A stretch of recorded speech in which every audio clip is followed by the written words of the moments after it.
السلام عليكم ورحمة الله وبركاته.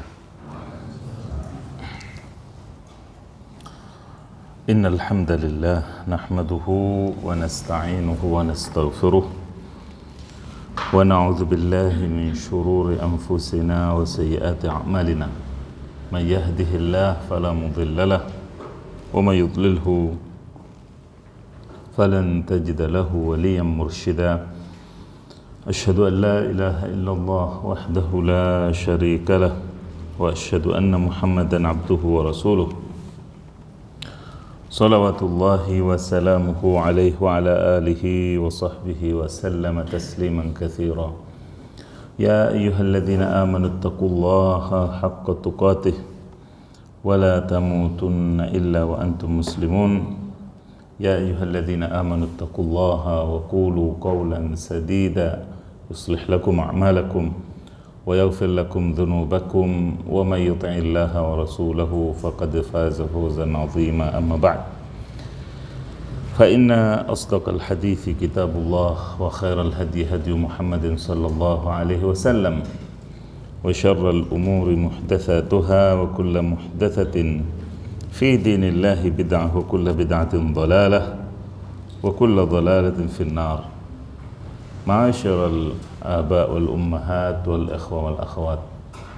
Kembali kita panjatkan puja-puji syukur kehadirat Allah Subhanahu wa taala atas dimudahkannya majelis yang mulia ini dalam rangka mempelajari asmanya Al-Asma Al-Husna, di mana banyak manfaat yang akan kita peroleh seperti yang pernah dijelaskan pada kesempatan awal dari kajian kita ini. Dengan bertambahnya ma'rifat kita tentang asma Allah Subhanahu wa taala, tentunya akan menambah kelezatan ibadah kita kepadanya, kemudian ketenangan, ketumakninaan kita dalam beribadah juga, serta menjauhkan diri kita dari syakwa, sangka buruk kepada Allah, juga keraguan akan hal-hal yang berkenaan dengan keagungan Allah Subhanahu wa taala, dan berbagai manfaat yang lainnya, di mana kita berharap semua itu juga tercatat oleh Allah Subhanahu wa taala sebagai tambahan amal soleh kita di sisinya. Salawat dan salam kita haturkan kepada Nabi tercinta termulia Muhammad sallallahu alaihi wasallam, begitu pula kepada keluarga beliau, para sahabat setia beliau, dan seluruh pengikutnya. Jamaah yang dirahmati oleh Allah, pada kesempatan yang lalu kita telah membahas asma Allah Al-Quddus, di mana sampai pada manfaat beriman kepada asma ini, atau bagian akhir dari manfaat beriman kepada asma Allah Al-Quddus yang keempat, yaitu berhukum pasrah serta ridho kepada syariat Allah. Sebab menolak hukumnya atau meyakini hukum yang lain lebih baik darinya berarti tidak mensucikannya. Ini kalimat juga yang perlu kita garis bawahi, bahwasanya konsekuensi kita mensucikan Allah Subhanahu wa taala adalah juga mensucikan syariatnya, aturan-aturan Allah Subhanahu wa taala yang semuanya berisi tentang kebijaksanaan dan hikmah yang agung. Tidak ada syariat Allah Subhanahu wa taala yang sia-sia. Maka dari itu merupakan bagian dari keyakinan kita dalam berhukum kepada syariat Allah Subhanahu wa taala, dimulai dari apa-apa yang kita mampu pada diri kita, menjaga kewajiban kita kepada Allah Subhanahu wa taala, termasuk juga ketika berhukum, mulai dari hal-hal yang berkenaan dengan diri atau keluarga kita, tentang waris misalnya, karena di negara kita tidak berhukum dengan hukum Allah. Misalnya dalam hal waris ini ada pada kita wewenangnya, kita tinggal pilih mau pakai hukum negara atau hukum agama, hukum syariat. Di situ iman kita diuji. Di situ iman kita diuji. Terutama ya dari kalangan kaum hawa atau wanita yang bagiannya separuh dari bagian laki-laki pada umumnya. Ya. Di situ iman mereka diuji oleh Allah Subhanahu wa Ta'ala. Ya. Dan juga iman kita, apakah kita sewenang-wenang atau semena-mena dalam hal melaksanakan hukum waris tersebut, misalnya. Kemudian yang kelima, menghindari suudzon kepada Rabb al-Izzah, pada Allah Subhanahu wa Ta'ala, sebab itu membatalkan penyucian padanya. Tiap prasangka yang tak sesuai dengan pujian, hikmah, rahmat dan ilmunya, itu berarti berburuk sangka kepada Allah.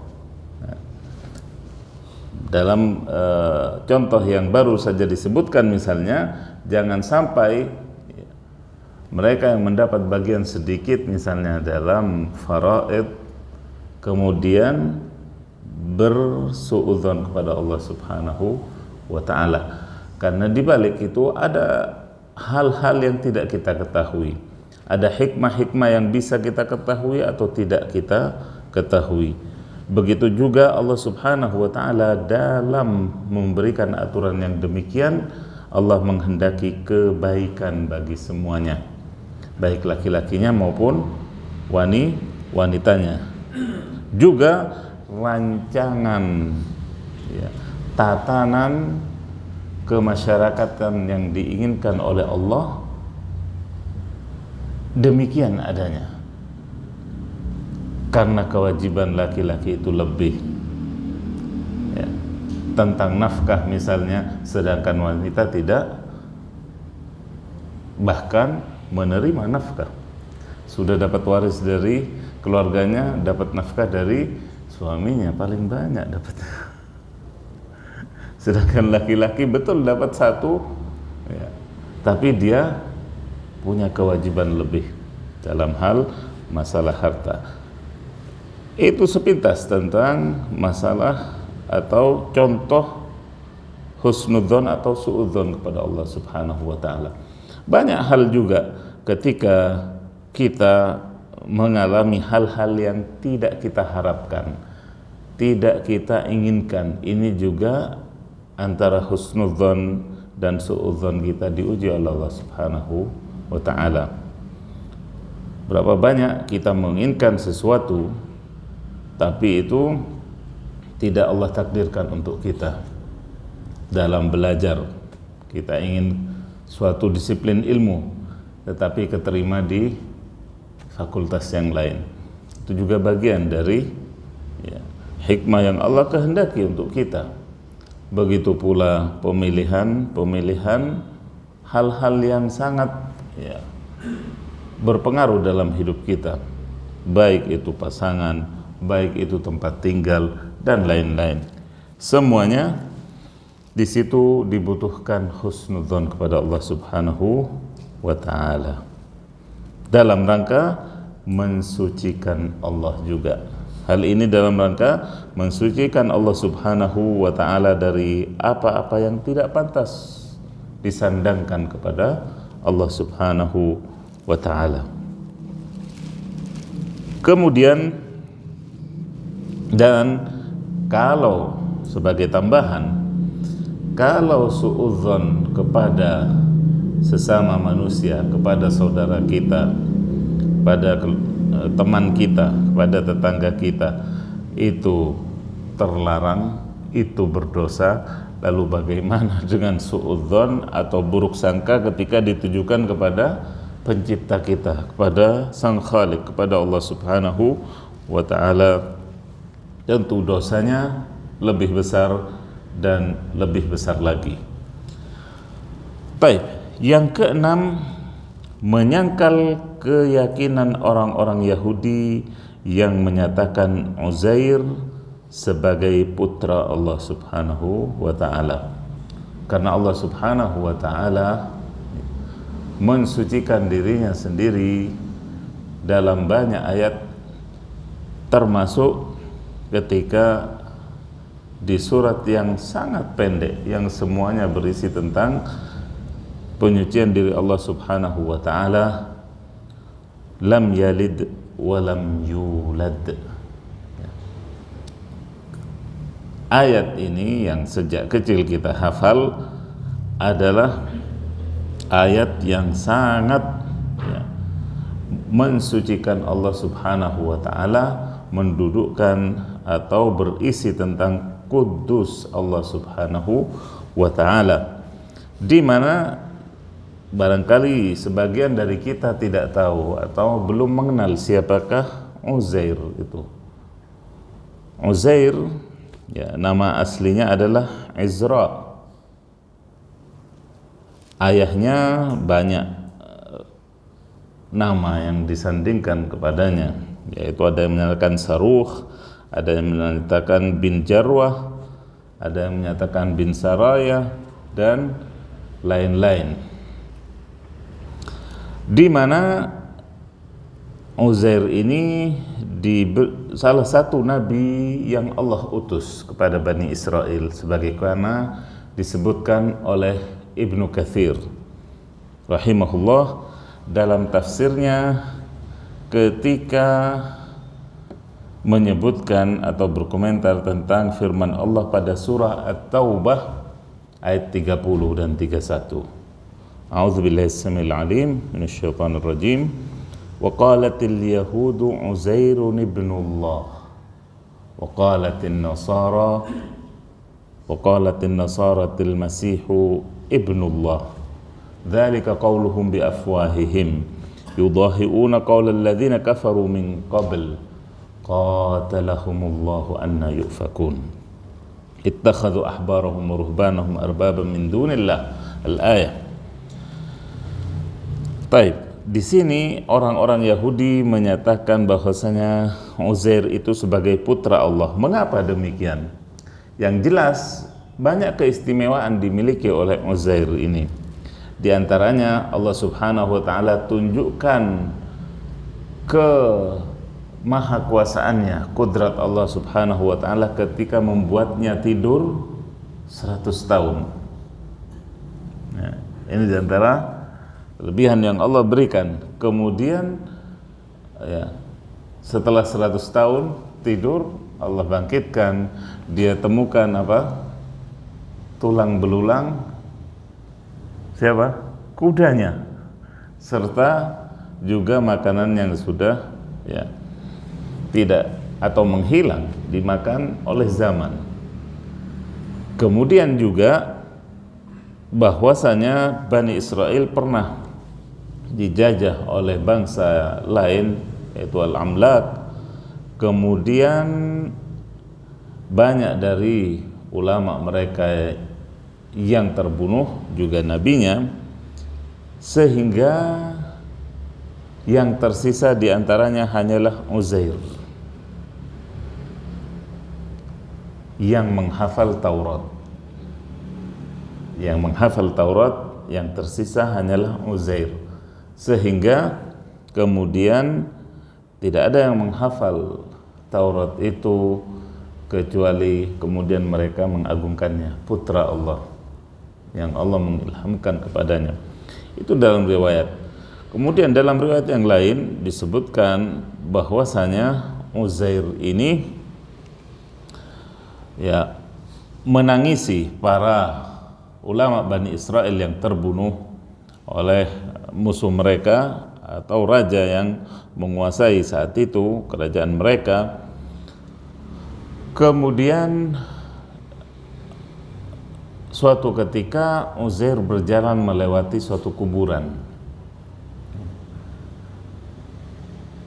Di situ ada seorang wanita yang sedang menangis di depan kuburan. Ditanyalah didengar oleh Uzair, wanita itu berkeluh kesah dengan menyatakan bahwasanya siapa lagi yang akan memberi saya makan, siapa lagi yang akan menaungi saya, memberi saya pakaian dan seterusnya, tempat tinggal. Maka Uzair bertanya kepada wanita itu, lah sebelum orang tuamu atau saudaramu ini meninggal, siapa yang ngasih kamu makan? Allah, kata wanita. Maka Uzair mengingatkan wanita tadi, setelah matinya saudaramu pun Allah akan memberikan rezeki kepadamu berupa makanan ataupun pakaian dan seterusnya. Maka wanita ini balik menyerang Uzair dengan menyatakan, engkau sendiri kenapa menangis? Ya, aku menangis karena Taurat aku khawatir akan punah atau hilang dari muka bumi.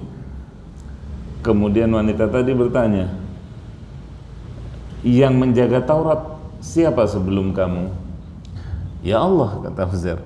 Maka yang menjaga kamu, yang menjaga Taurat sebelum kamu lahir, setelah kamu lahir, dan setelah kamu mati juga Allah, kata. Kemudian Uzair menerima nasihat itu dari wanita tadi sebagai pengingat. Dan begitulah, dengan demikian Uzair mendapat maqam atau kedudukan martabat di kaumnya sebagai nabi yang diutus Allah kepada mereka, juga menghafal Taurat. Dikatakan Nabi Musa sendiri tidak sampai menghafalnya. Dalam riwayat yang lain, ini kalau sudah bicara Bani Israel yang kuat antum riwayat-riwayat ini. Akan tetapi sebagai sebagai munis atau sebagai selingan saja, bahwasanya ketika Uzair baru dibangunkan oleh Allah dari tidurnya selama berapa hari tadi? 100 tahun. Hati-hati, bukan 100 hari. Katanya Ramadan sudah tinggal 100 hari, ngomong-ngomong.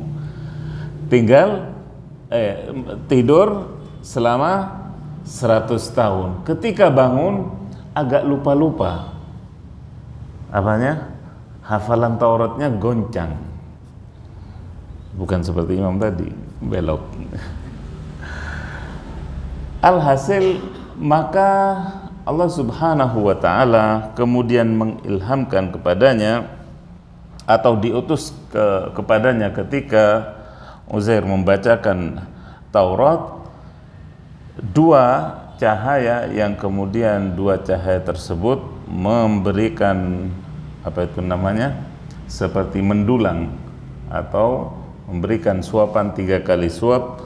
Setelah itu Uzair menghafal kembali Taurat dengan sempurna. Ketika ulama-ulama tadi yang dipenjara, sebagiannya dibunuh, sebagiannya dipenjara oleh raja yang mengalahkan Bani Israel, ketika dikeluarkan ulama-ulama di antara Bani Israel, mereka ternyata menyimpan Taurat di gunung-gunung atau di gua-gua di pegunungan. Dikeluarkanlah oleh mereka Taurat asli yang mereka simpan itu, kemudian dicocokkan dengan hafalan Uzair, ternyata seperti yang tertulis di situ. Kemudian mereka membuat anggapan atau berkeyakinan bahwasanya tidak menghafal Taurat seperti hafalan si Uzair ini kecuali putra Allah. Na'udzubillah. Seperti itulah diantara banyak riwayat tentunya. Namun apa yang saya sebutkan insya Allah cukup mewakili perkenalan kita sementara dengan Uzair, yang nama aslinya adalah Izra, kemudian dipanggil Uzair dalam rangka tadallul, dalam artian bentuk rasa ungkapan kecintaan. Ya. Orang Madinah menyebutnya Izra, katakan. Dan Uzair adalah isim tasghir, yaitu ketika namanya Umar, orang Arab memanggilnya Umair. Itu ketika masih kecil. Biasanya itu untuk kecintaan atau untuk panggilan sayang, panggilan kesayangan. Seperti Rasulullah memanggil Aisyah apa? Humaira, yaitu Al-Hamra aslinya. Al-Hamra, ya, wanita yang ke merah-merahan. Kemudian dipanggil Humaira, yaitu isim tasghir. Sama di sini Izra dipanggil Uzair. Baik. Kemudian faedah berikutnya atau manfaat dari beriman kepada Asma al-Quddus ini adalah menyangkal keyakinan orang-orang Nasrani yang menyatakan Isa sebagai putra Allah, Trinitas, ya. Di mana mirip dengan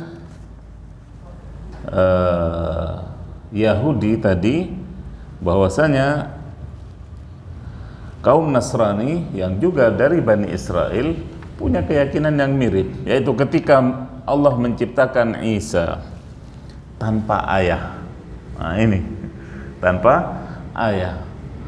Maka kemudian mereka menganggap, dan itulah anggapan ketika sesuatu, ya, bagian dari keyakinan itu didasarkan pada anggapan atau kira-kira, ya begini ini ceritanya, kemudian menjadi sesat yang jauh, ya, menjadi kesesatan yang jauh dari kebenaran. Allah Subhanahu wa ta'ala Maha Kuasa untuk memvariasikan ciptaannya. Allah menciptakan Adam minat tin, dari tanah liat, tanah lempung, tembikar dalam ayat yang lain, tanpa ayah, tanpa ibu. Kemudian mengalami, ya, perubahan sehingga dari tanah itu tercipta atau daging, kulit, daging, kemudian tulang, dan begitu seterusnya. Setelah itu Allah menciptakan Hawa sebagai pasangannya dari bagian tubuh Adam, tanpa ayah, tanpa ibu juga. Kemudian setelah itu turunan manusia seperti yang kita ketahui, harus ada ayahnya, harus ada ibunya. Kemudian Allah sebelum menutup kenabian, Allah ciptakan seorang nabi, ya, dengan kekuasaannya tanpa ayah. Apa sulitnya bagi Allah Subhanahu wa ta'ala, yang mana semuanya tinggal kun fayakun. Akan tetapi, ya, orang-orang Yahudi, orang-orang Nasrani dari kalangan Bani Israel di sini kemudian justru memahami keliru atau memahami salah dengan mengangkat, oh berarti ya sama kayak tadi, Uzair bisa tidur 100 tahun, ya, bangun lagi, kemudian berbagai keistimewaan yang dia punya. Di sini Isa juga memiliki keistimewaan seperti itu. Selain mukjizat-mukjizatnya menyembuhkan, ya, yang sakit dengan usapannya, ya, dan berbagai keistimewaan yang lain, maka tidak punya keistimewaan seperti ini kecuali titisan dari Tuhan semesta menurut atau versi mereka. Padahal kemudian Allah Subhanahu wa ta'ala dalam berbagai firman-Nya dalam Al-Quran menafikan hal tersebut, termasuk pada surah At-Taubah ayat 30 tadi. Dalam satu ayat Allah nafikan yang Uzair dan juga yang Isa dalam satu ayat. Dalam ayat-ayat yang lain juga dalam surah Al-Maidah sebelumnya Allah menafikan anggapan atau keyakinan orang-orang Bani Israel tadi tentang Isa alaihi salam. Bahkan Allah Subhanahu wa ta'ala juga menjelaskan dengan sejelas-jelasnya, Isa yang kalian anggap sebagai Tuhan atau putra Allah, tadinya atau kesehariannya juga keluar masuk pasar, kemudian makan minum. Kalau sudah konsekuensinya makan minum berarti juga buang kotoran, di mana Allah Subhanahu wa Ta'ala Maha suci dari yang demikian. Jangankan Allah Subhanahu wa Ta'ala, kita kaum mukminin, kaum muslimin nantinya ketika disampaikan oleh Allah dimasukkan ke dalam surganya, Allah bersihkan dari yang demikian. Tidak ada buang hajat di surga, tidak ada sapiteng. Ya, itu bagi manusia yang pilihan, yang Allah masukkan surganya. Lalu bagaimana dengan Allah Subhanahu wa Ta'ala sendiri? Kok bisanya ya manusia yang terlahir seperti manusia biasanya, ya, dalam artian ya ibunya juga mengerang kesakitan, ya tanpa ayah, tapi juga mengalami proses kehamilan. Sampai ketika Maryam alaihissalam ketakutan melihat bukan pembengkakan ya, tumbuhnya perutnya makin ke depan, kemudian pergi keluar dari desa atau tempat tinggalnya. Semuanya itu kemudian juga saat melahirkan, sehingga Maryam mengalami kesakitan seperti wanita melahirkan. Kemudian ketika lahir, anaknya diangkat sebagai putra Allah.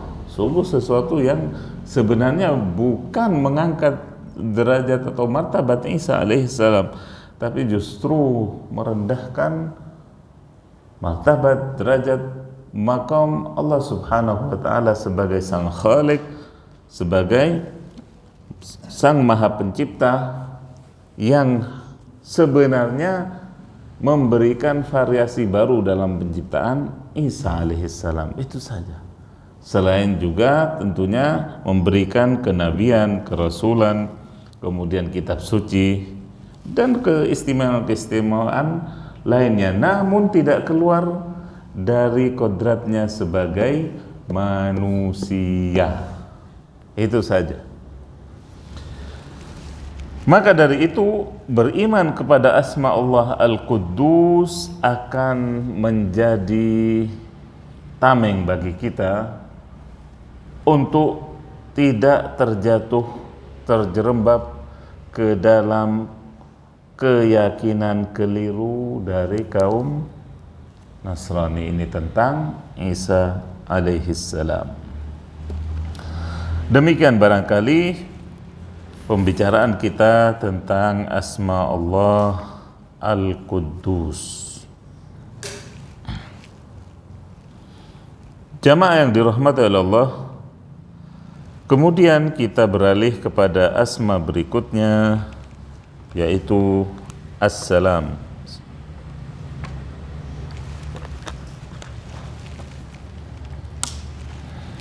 Asma Allah As-Salam begitu seringnya asma ini kita sebut, disengaja ataupun tidak disengaja. Namun penyebutannya dalam Al-Quran hanya satu kali, pada surah Al-Hasyr, pada akhir-akhir surah Al-Hasyr. Huwallahu alladzi la ilaha illa huwa al-malikul quddusus salam. Huwal malikul quddus as-salam. Ya. Namun dalam as-sunnah, ya, dialah Allah yang tidak ada ilah selainnya. Dialah al-malik, maha raja, al-quddus yang maha suci, as-salam yang maha sejahtera atau pemberi keselamatan. Nah, Namun dalam sunnah banyak sekali disebutkan asma Allah As-Salam ini, mulai dari penciptaan sampai finish. Kif, bukan penciptaan kita, tapi penciptaan ayahanda kita semuanya, Adam alaihissalam. Sebutkan dalam Sahih Bukhari bagaimana ketika Allah menciptakan Adam alaihissalam. Ketika Allah menciptakan Adam, ditiupkan kepadanya ruh. Ya. Setelah ditiupkan kepadanya ruh, tentunya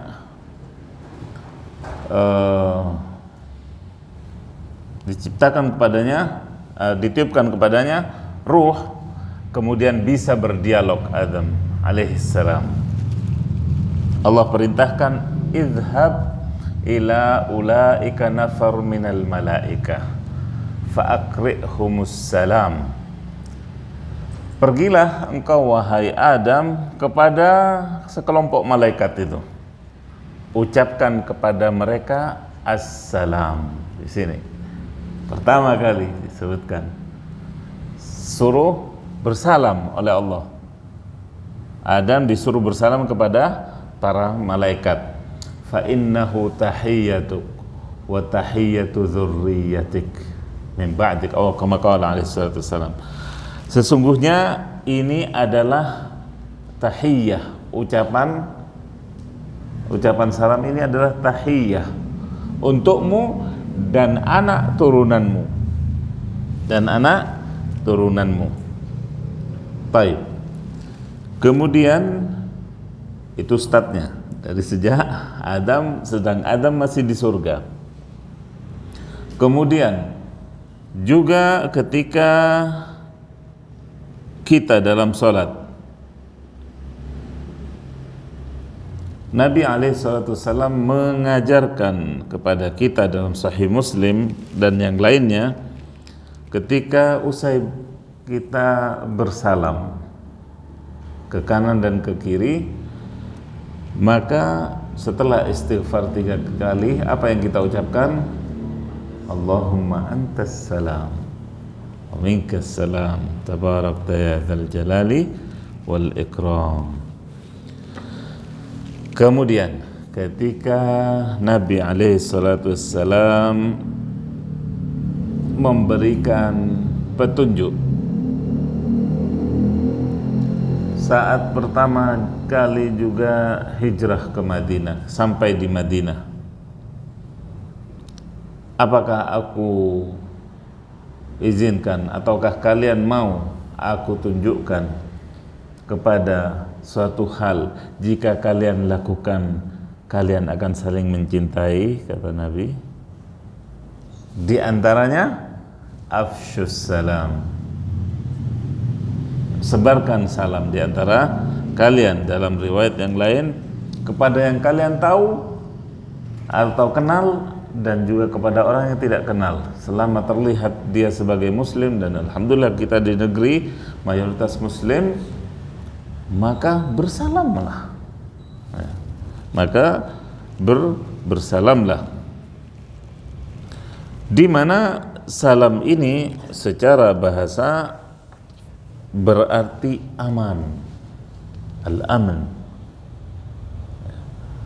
zat yang memberikan keamanan. Dan Islam adalah agama yang memberikan keamanan bagi pemeluknya dan juga selain pemeluknya,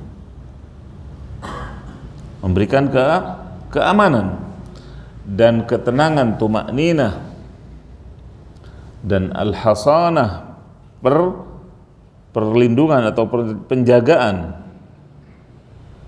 dan juga keselamatan dari penyakit-penyakit. Itu namanya assalam juga.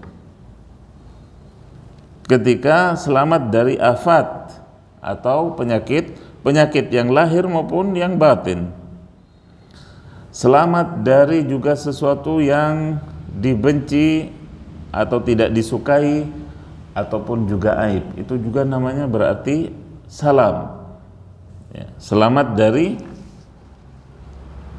berbagai penyakit, itu juga namanya salam.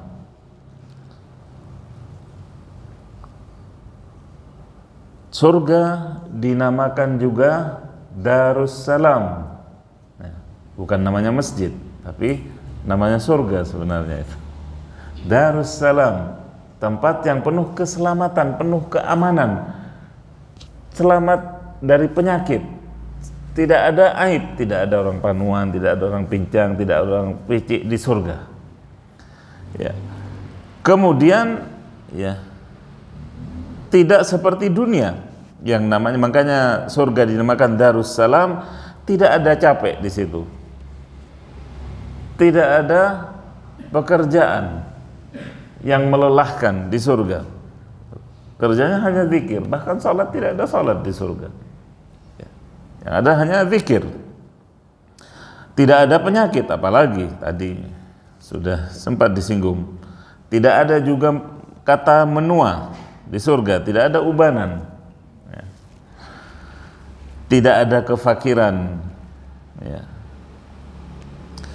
Tidak ada perceraian di surga, ya. Karena tidak ada ghil, tidak ada hasad, tidak ada ego, tidak ada hal-hal yang negatif di surga. Maka disitulah, dengan itulah surga dinamakan Darussalam.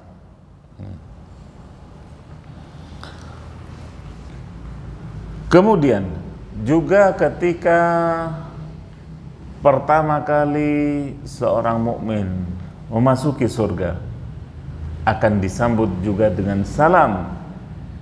Salamun alaikum bima sabartum fa ni'ma uqbad dar.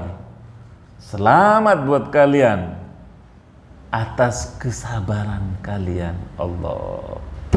Di sini berarti orang masuk surga dipastikan penyabar. Nah, kita harus belajar sabar atas ujian dunia.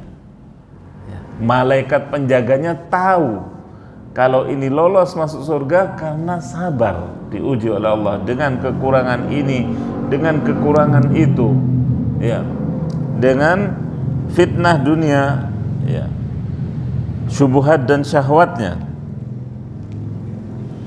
Kemudian ketika juga seseorang, Allah Subhanahu wa taala menceritakan di antara sifat hambanya yang pilihan, wa ibadur rahmanil ladzina yamshuna 'alal ardi haunan wa idza khatabahumul jahiluna qalu salama. Lagi, kalau ada orang jahil, di antara sifat hamba-hamba Allah pilihan, kalau ada orang jahil mengajaknya ribut, mengajaknya berantem, mengajaknya begini, lawan, kata Allah, salamun alaikum, ya. Qalu salama. Juga ketika Nabi Yahya alaihissalam menyatakan atau berdoa kepada Allah dalam 3 periode, bukan 3 periode apa ya, 3 periode kehidupan manusia yang paling sulit. Ada 3 fase kehidupan manusia itu yang paling sulit. Nabi Yahya berdoa kepada Allah meminta keselamatan dalam hal ini. Wassalamun alayya yauma wulidtu wa yauma amut wa yauma ub'atsu hayya. Juga dikatakan oleh sepupunya Nabi Isa, semoga Allah berikan keselamatan kepadaku saat dilahirkan. Butuh keselamatan tidak? Sangat butuh. Ya, sekarang ada operasi sesar, tapi itu juga bagian apa? Keselamatan yang yang dikurangi keselamatannya. Mestinya tidak pakai begitu, akhirnya pakai begitu. Meskipun yang ngomong itu bagian dari iya, seperti itu. Keselamatan. Berapa banyak orang yang lahir cacat karena salah ketika melahirkan. Kakinya keluar dulu misalnya, astagfirullah. Ya kan? Akhirnya bisa jadi kemudian cacatnya. Makanya dimohon oleh Nabi Yahya dan juga Isa alaihissalam. Kemudian keselamatan yang dimohonkan berikutnya ketika amut, ketika sakaratul maut, ketika ajal tiba. Artinya minta apa? Husnul khatimah, akhir yang baik. Karena Nabi kita alaihi salatu wassalam juga mengabarkan bahwasanya ada di antara manusia, wa innar rajula la ya'malu bi'amali ahlil jannah. Sungguh ada di antara manusia-manusia itu yang beramal dengan amalan ahli surga, sehingga tidak tersisa dari kehidupannya kecuali sejengkal, kemudian menghembusan nafas terakhir masuk surga. Kemudian apa yang terjadi? Tergelincir. Makanya diminta di situ keselamatan oleh Nabi. Diminta keselamatan.